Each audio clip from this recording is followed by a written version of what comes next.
personally, I'm looking at these emerging markets to see how they fill their orders and if they're filling their orders. Where they usually buy X amount, they're getting X minus that amount. And that's how we can see what's going to happen here as people bid prices up. And because the Arab Spring was sparked by the exact same thing you just described, but this time it seems like it's going to get more intense and prices even higher. It's the same amount of people, a little bit more, now competing for 80% less corn, 80% less wheat. So prices will just go up from there. And then it's not a supply chain disruption. It is a scarcity disruption where the food is not getting to the market.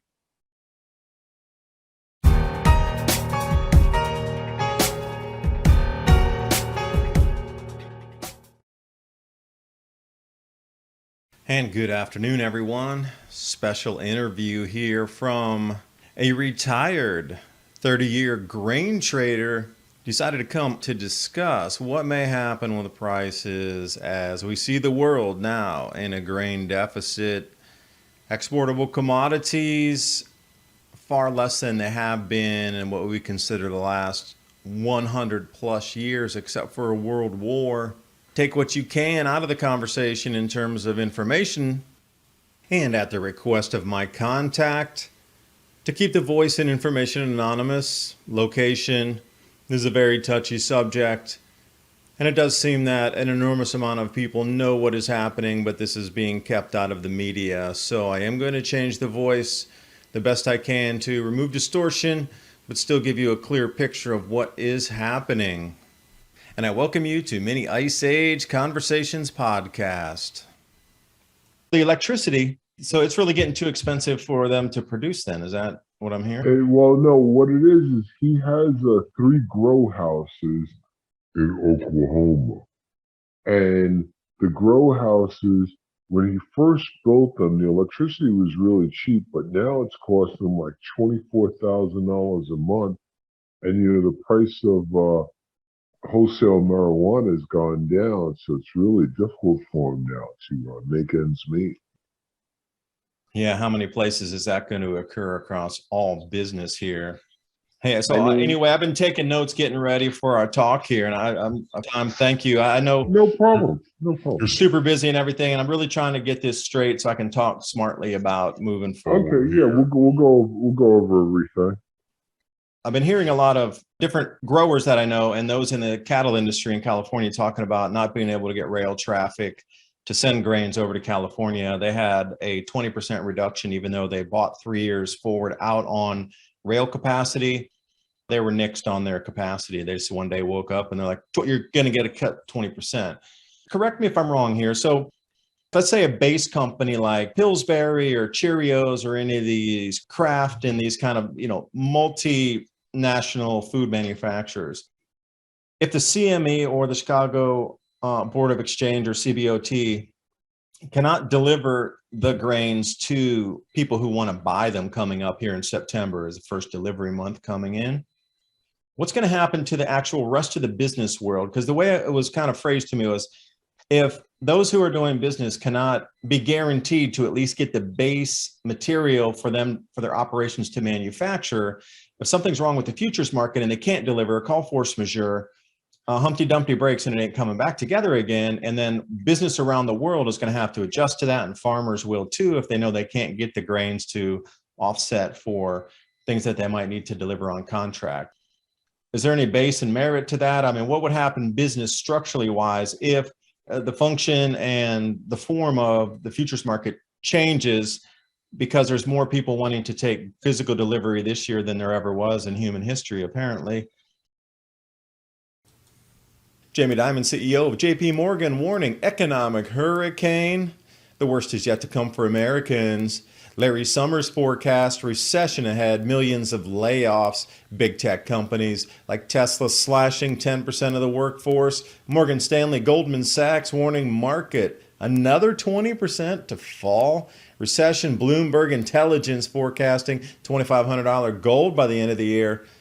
Wells Fargo sees gold hitting record highs in 2022. Long-term forecast, gold above 5,000. That's an economic collapse. Call the Patriot Gold Group today before it's too late. Patriot Gold Group has the no fee for life IRA, where your IRA or 401k can be in physical gold and silver, and you may be eligible for the no fee for life IRA on qualifying rollovers.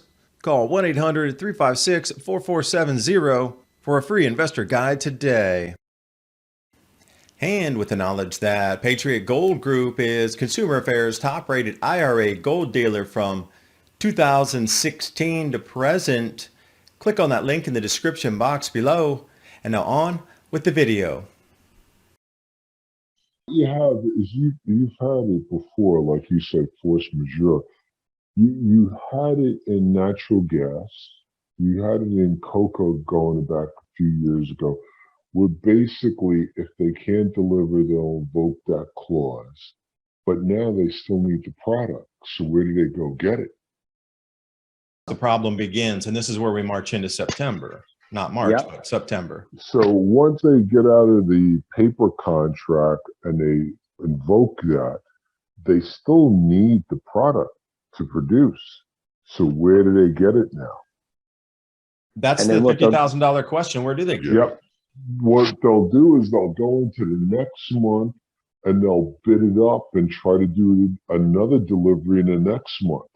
Or they'll go into the cash market and just distort the cash market and bid it up because they have contracts to make, they have factories that have to keep on moving. They'll just go in the cash market, and what they may do is go outside of the futures and just deal with the actual people on a peer-to-peer type of situation, where they'll go to the grain elevators, let's say for the grains, where they'll go exactly to where it is, warehouses, and they'll just go there and pick it up themselves. We're talking about a whole new logistics chain forming to do something like that. Because then the market's broken. The whole thing with the futures markets and the markets is that they buy in and they get delivery. But if they're not able to guarantee delivery and they're invoking that, they'll go right to the warehouses and the grain silos and buy it direct and, hire trucks, deliver it to me. I need it. Oh, it'll get ugly. And because of that, now you have all these extra added costs. Prices will go up, and they'll go up tremendously. What type or percentage of factories do you think might close because they couldn't get that base food material in there? It could be wheat, it could be corn, soy. I've noticed lately a lot of empty store shelves. Have you noticed that too? They're spotty, and then some areas are just, they've tried to reduce the size of the aisles, or they spread things out to make it look like there's more in the store. I've seen here, they'll have whole, and it's mostly surprisingly, it's in the refrigerated section, where whole areas of the refrigerated section are just empty. That's not normal for us here in the United States. No, that's not normal. And then you'll see just empty shelf blocks. So it's already starting. It's more than just this, what they want to explain away as the supply chain disruption. I think it's just a lot of these guys don't want to produce at the current prices. I noticed it the other day. I went to go buy my usual box of the packaged oatmeal, Quaker Oats. It used to be 10 bags in the box. It's 8 bags in the box for the same price. We call that shrinkflation. So they're doing that. And the guys that haven't done that yet, they're not making deliveries because they really don't want to sell because they're going to lose money between transportation and raw material costs. I think that's the real reason why the shelves are empty. At what point do they raise the prices to try to keep up with the inflation and all these things we just talked about? I mean, at what point does it get demand destruction on the consumer side where I look at it and go, holy smokes, no way I'm paying that much? It's like in the 70s, they used to talk about sticker shock. When they saw the price and they're like, whoa, no way, I'm not buying this. I don't think we're there yet because they're doing the shrinkflation, like you said.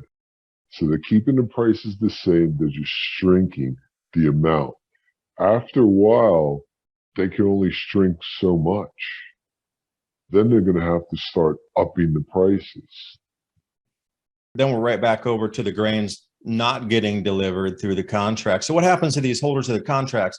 Because I do believe that one time that you were talking about the fines per day on clearinghouses that couldn't close their physical contracts, as well as the farmers who couldn't close on the physical aspects.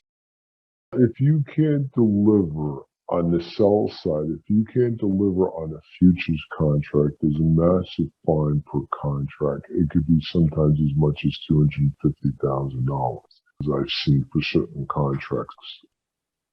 I saw it in soybean oil. If you cannot deliver, they will charge you a fine. If you can't pay it, they will charge the clearing firm that fine. That's to invoke everybody satisfies their contracts on the short side. So let's say these guys are paper short and you run into the situation, they can't deliver, they don't have the money, the clearing firm's going to have to pay it, or they're going to somehow invoke the clause to get out. Once you invoke that, like in natural gas, then you destroy the whole market. And then what happens to the prices from that point forward? There's really no structure in it. It's just wild. There's no structure. There's no real price discovery. No one wants to use it anymore, and they just go direct to the producer then and cut them out. But then when you go direct to the producer, there's no price discovery, so you have prices just all over the place. So that $250,000, is that a per day basis, or is that just for the contract life? For the contract, if you cannot make delivery. And then on a typical, I'm just saying a typical average, these clearinghouses are holding how many contracts? Because I know I was doing a little research on that. I saw about 350,000 contracts per day moving through there, through Chicago. The clearing firms, you have certain limits, so they're not exposed that much. I know in soybean oil, the limit per clearing firm is 600 contracts. That was a while ago. They may have updated, but as far as I know, the most that a clearing firm can have on going into delivery is 600 per clearing firm. The whole idea with the delivery process is you shouldn't rely on the delivery for the actual product. When guys start going into the delivery process, that means they can't get it anywhere else. When you see a lot of volume coming into the delivery process, that's not good. Yeah, and they're looking at massive delivery now too, and they can't get the rail traffic nor the barge traffic. So a second knock-on question would be, where are all the barges gone to, these flat-bottom barges? And I do believe St. Louis to load down there, like where are the barges? How is there suddenly a barge traffic? Those things used to be stacked up. I want to cross the Mississippi a couple of times off of Memphis over into Arkansas. There's like, you can see them all up and down the river. Like they're everywhere. They're like gnats and mosquitoes in the middle of summer. Like where do they all go to? They're gone suddenly. I tell you, I haven't seen them. I don't know what dried them up. Is it just the cost of diesel? Has that like sidelined a lot of them? Well, if they're sidelined, they should still be sidelined along a bank of a river or somewhere that you could actually physically see them floating on the water surface. It's like they mysteriously disappeared. There's very little rail traffic going on. The other thing is it could be like I know the Germans now are stockpiling. They're stockpiling natural gas because they're afraid. It just came out recently that if they don't get Russian natural gas, they're going to freeze during the winter. So with that, they could be stockpiling food a lot of these places. So what about the farmer then? Because you were saying also contract fines for non-delivery for farmers. So how's that going to hit? Farmers usually have the product to deliver, and they'll go short into it, and they can always close it out. It's only when you get caught short and you don't have access to the actual physical commodity, that's when you get fined. So they have the product. And they'll go in there and they can always close. You can always close it out, but it's when you get caught and the market's rallying up and you don't have it, you have a problem with the exchange. And then if you cannot settle it, then it goes into the clearing firm. You probably know more about this. And one of the things that I've been noticing is that you've had these bank runs in China lately. Have you seen those? Sure have. Been following it very closely. The bank runs in China, I've noticed people don't want to pay for their real estate any longer. This is all part of the breakdown. What percentage of these holders do you think are going to get stuck with contracts on the fines? And then how many of them does it take before it really starts to ripple through our banking industry, because these clearing houses or clearing firms are just basically branch arms of other well-known banks? So a good one was what happened earlier this year in March in the nickel market at the LME. They were short and they had a different grade to delivery of nickel, and they got caught with that.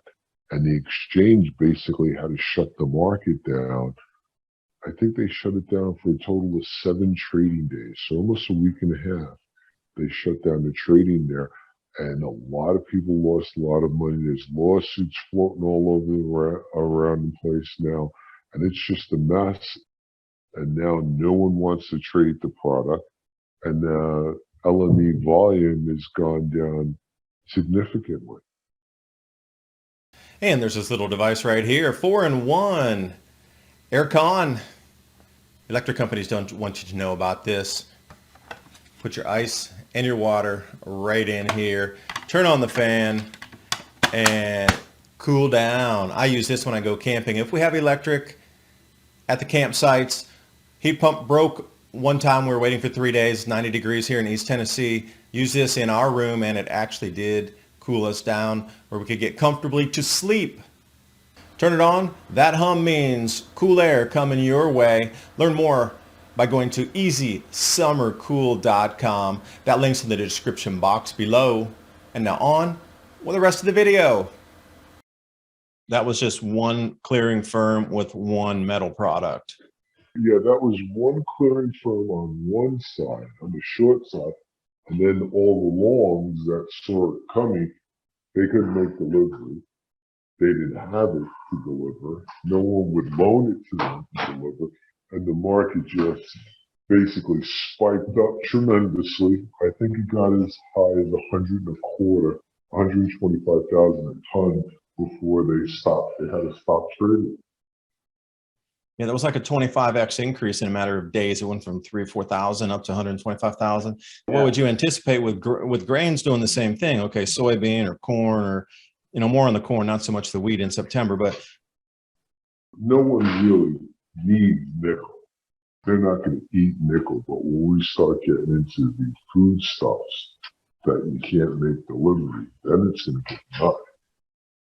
And what kind of reverberations are going to roll through the market, do you think, in terms of awareness of, okay, everything's broken on the base commodities for food, for factory producers, and you, the consumer, they probably won't understand as much, because I've been studying after you've given me the breadcrumbs to go out and look for this information here. But I mean, are we talking a complete meltdown of the market, and how are they going to restructure? Is it going to be worse than 2008, or are they just going to completely evaporate the market and start with a new mechanism moving forward after this?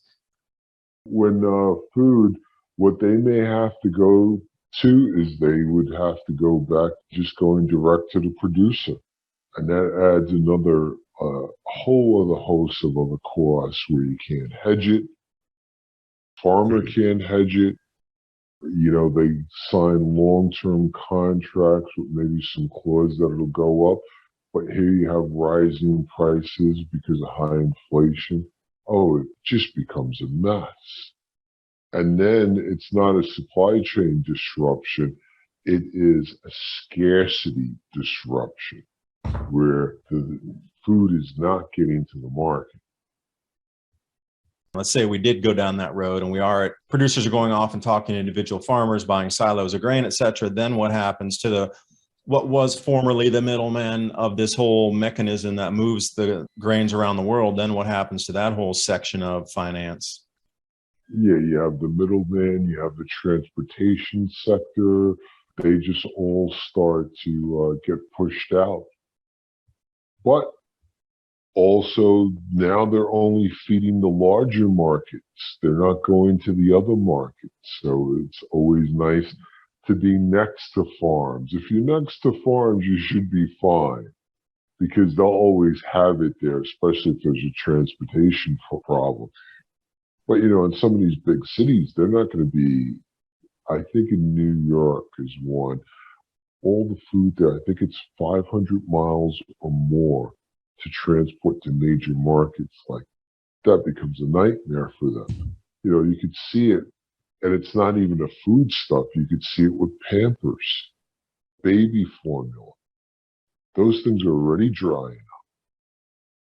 Do you think that could trigger a bank holiday like it was with the LME stopping trading for 7 days? Okay, that was just purely and strictly on that one commodity within the futures and commodities market.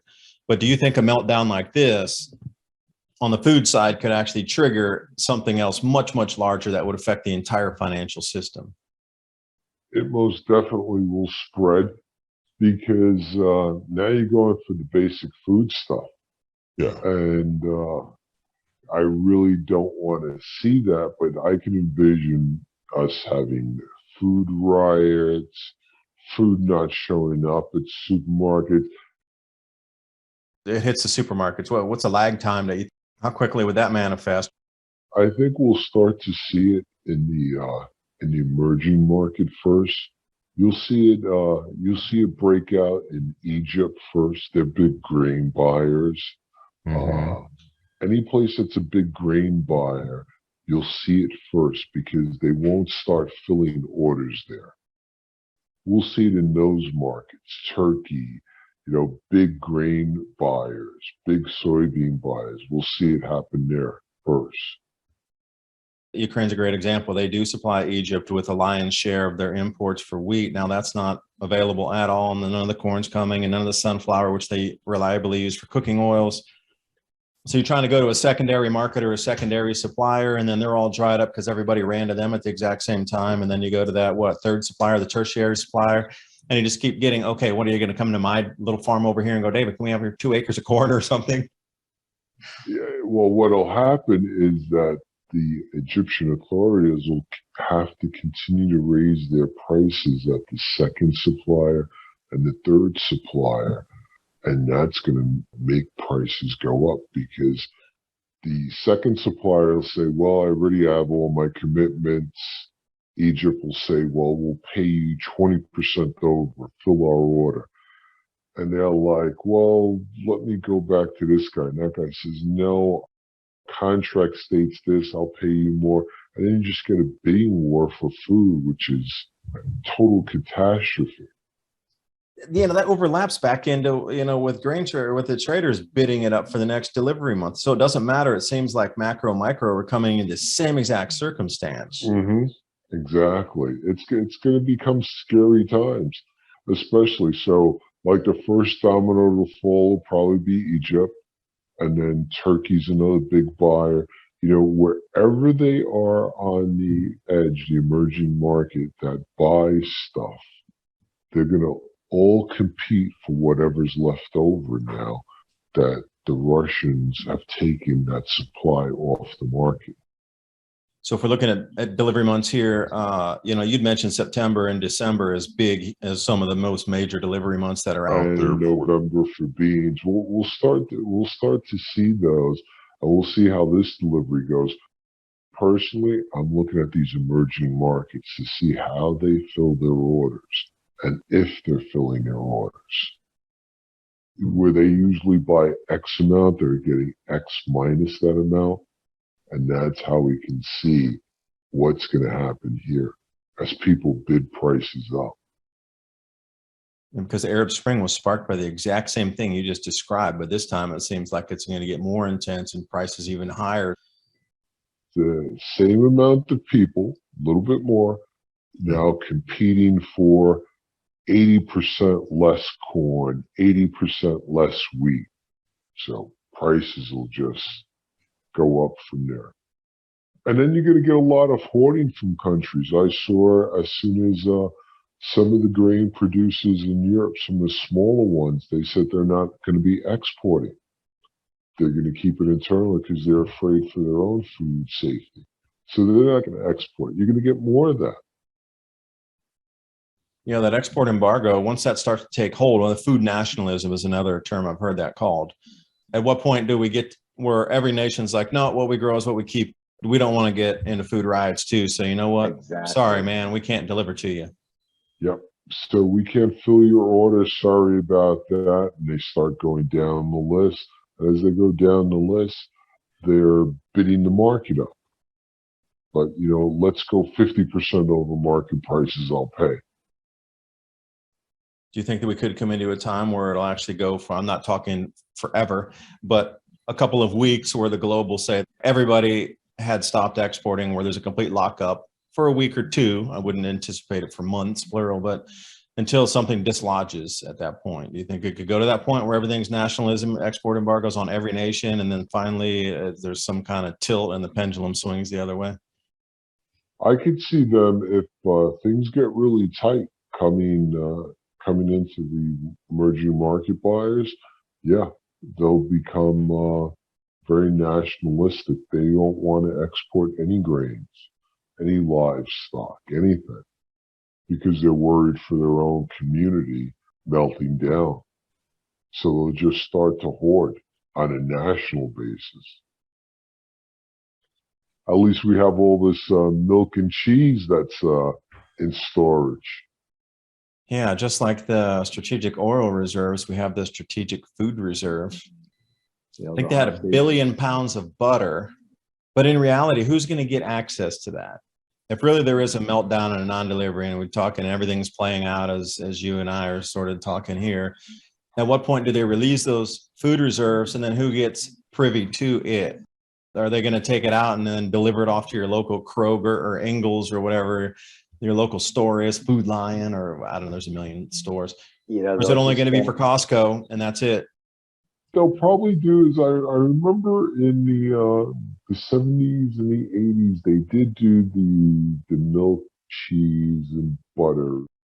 Trying to remember everything from the 70s and how they tried to resolve it back then. It's going to be much more difficult times than that. Remember, in the 70s, we were still a big oil producer, and we were until recently. We need to go back to that.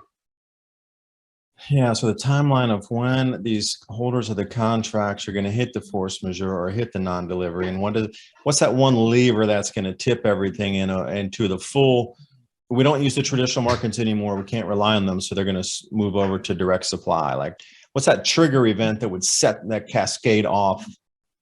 I would think the first delivery, the first grain delivery, that they issue a force majeure on it, then it'll just seize up. We can look at Russia and how things go in Russia. If it starts to November, December, over the next few months, over the next 6 to 8 months, yes.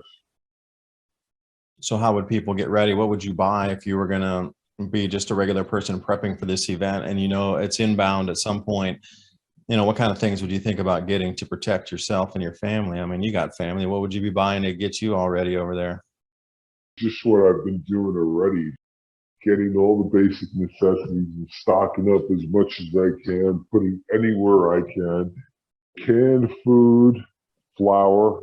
I mean, I've been buying flour now for the last 6 months and stacking it up. You know why? Because I was laughing with my son. I'm like, you know what? These are not cans of potatoes you're looking at. This is money in the bank. Well, you know, you go back through history, and you're a fan of history. I know you study the trends and the cycles. I mean, what through history, how much has food been tradable for in one of these scenarios? We never thought that this war would break out with the Russians. And it's kind of gone quiet now, but the Russians are still going about their business there and claiming more territory and still fighting. What are you hearing about European grain production? Anything on that side? Because here, some of the crop tours are coming out, and especially the North Dakota, they're down at 30% right now when there should be, late high 60s, low 70s for heading out on the grains on the durum wheat. From what I've heard, there's a lot of warehousing of grains coming out of Europe. They don't want to put it on the market. A lot of it is staying warehouse there. They're not selling it on the open market, what we were talking about, the nationalistic one. So they'll wait to see what the shakeout looks out, so they're taking even more product off. You have the product that's been taken off from the Russians. Now you have this nationalistic one where they're taking more product off. Let's say they're growing 100, they're keeping 50 to 75 in the warehouse just in case we need it. And then when the price would reach a certain point, they would just throw everything into the market. They could do that, but most likely they're keeping it for their own population for now. Wow, you painted such a rosy picture for the holidays.